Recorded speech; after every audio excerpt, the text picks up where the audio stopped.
Doctor साहब, आप sciatica problem को किस तरीके से ट्रीट करते हैं? मैडम, सियाटिक नर्व का कंप्रेशन 2-3 तरीके से होता है। मस्कुलर वीकनेस की वजह से अगर ओवर प्रेशर डिस्क पे आता है तो बल्जिंग की वजह से नर्व दबना शुरू हो जाती है। दूसरा कोई मैकेनिकल फॉल्ट है, अगर कोई इंसान टेढ़ा बैठने लगा और लंबे टाइम तक वो टेढ़ा बैठता है तो हिप और स्पाइन के बीच में जो एंगल डिस्टर्ब हो जाता है, तो उससे भी या तो वो कर्व में स्ट्रेटनिंग हो जाती है, तो वो वहाँ एक्सेसिव प्रेशर क्रिएट होता है, या फिर किसी एक साइड बैठने से स्पाइन में डेविएशन आना शुरू हो जाता है, स्कॉलिसिस कहते हैं इसमें, उसकी वजह से भी एक साइड में प्रेशर क्रिएट होना लगेगा, राइट या लेफ्ट, तो वो उससे भी नर्व पे प्रेशर आ जाता है। एंड इसका सेकेंडरी कॉम्प्लिकेशन क्रिएट हो जाता है हिप में जो मसल्स होती है, पेरिफॉर्मिस मसल्स हम उसको कहते हैं, वहाँ से भी नर्व जब पास करती है तो मसल्स की ओवर एक्सेसिव शॉर्टनिंग की वजह से वो मसल्स के नीचे से जो सियाटिक नर्व कंप्रेस करना शुरू हो जाती है। तो हमें ये देखना होता है कि कॉजेटिव फैक्टर क्या है, तो सबसे पहले हम उसी पे ही वर्क करते हैं। अगर मैकेनिकल फॉल्ट्स हैं तो हम इसको सेटल करते हैं, जो स्पाइन में डेविएशन है तो उसको भी हम कई टेक्निक्स के थ्रू उसको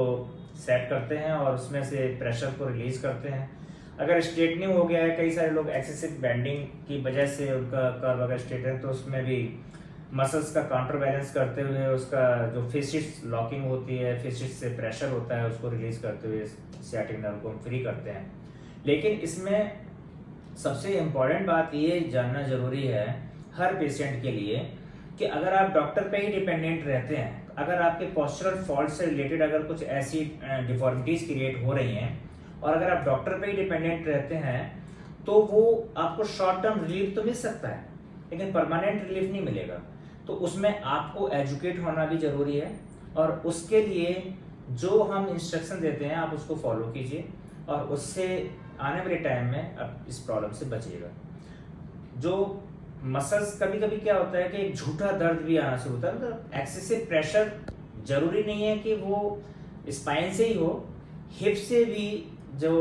जब पास होती है नर्व तो वहां से भी जो पेरिफॉर्मिस प्रेशर जो क्रिएट करती है वहां से भी सेम सिम्टम्स आपके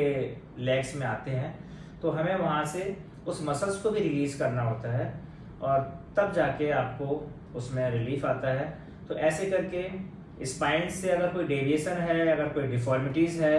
तो वो सेटल करना, डिस्क के ऊपर अगर कोई प्रेशर क्रिएट हो रहा है तो वो मैकेनिकल प्रेशर को रिलीज करना, साइमल्टेनियसली वहाँ की मसल्स को स्ट्रेंथनिंग करना,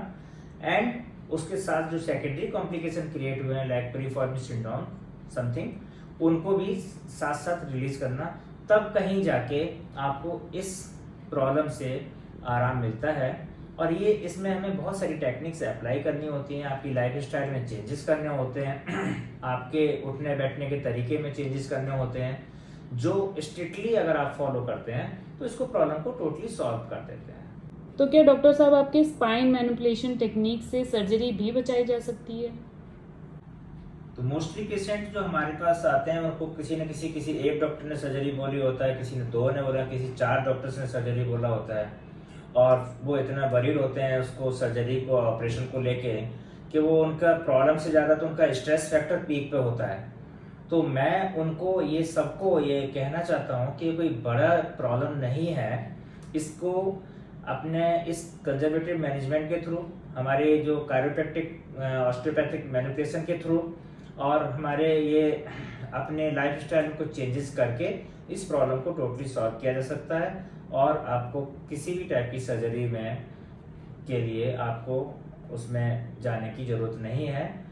सबसे इम्पोर्टेंट बात है कि इसमें हम असेसमेंट करते हैं और उसमें पॉजिटिव फैक्टर्स को हमें पहले उसको इवैल्यूएट करना होता है और उसके बेसिस पे पूरा ट्रीटमेंट प्रोटोकॉल सेट होता है और जो टाइम के हिसाब से उस प्रॉब्लम को सॉल्व कर लिया जाता है। Thank you.